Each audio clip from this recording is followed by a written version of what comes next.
So how did you get into the industry? How did I get into the industry? I think one of the first things that, as a kid, when I was 16, I got a game called Ultima 3. And, it was this great RPG, had music, it had the full nine. And so I realized right then, okay, this is kind of what I want to do. Which I think everybody gets that, this is really what I want to do. And then I went to college, realized, hey, I'm not as good at this as I'd hoped, and then heard about a job at Origin Systems. That job was actually customer service. And so I started out as a tech support representative for a huge sum of money, as you might imagine, per hour.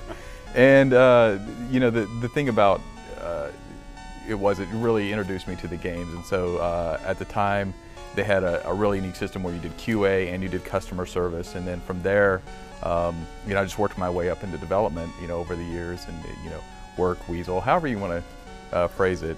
But it was a lot of fun, from the very beginning, and it reignited, my passion for games as I took on a designer role, and then I just, started playing games like mad to do research, even games I wouldn't normally play, and then, from then on, that's kind of been what I do. I do a lot of research into games and work as hard as I can.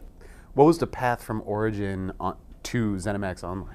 So the path from Origin to ZeniMax, in 1996 at Origin, and I think that's the right year roughly, they approached me with an idea for a game that they were working on and said, hey, do you want to QA this game? And then I think internally it was called Multima.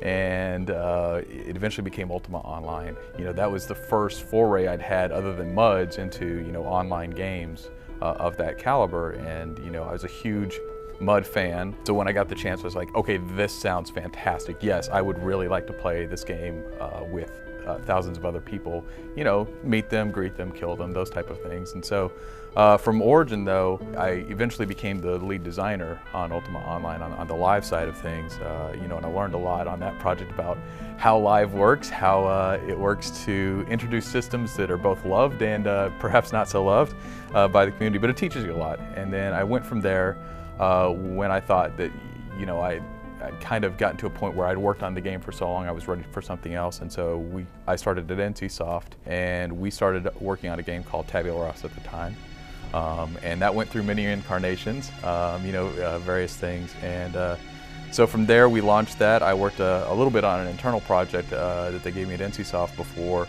At the time, I decided to move on and went to ZeniMax Online.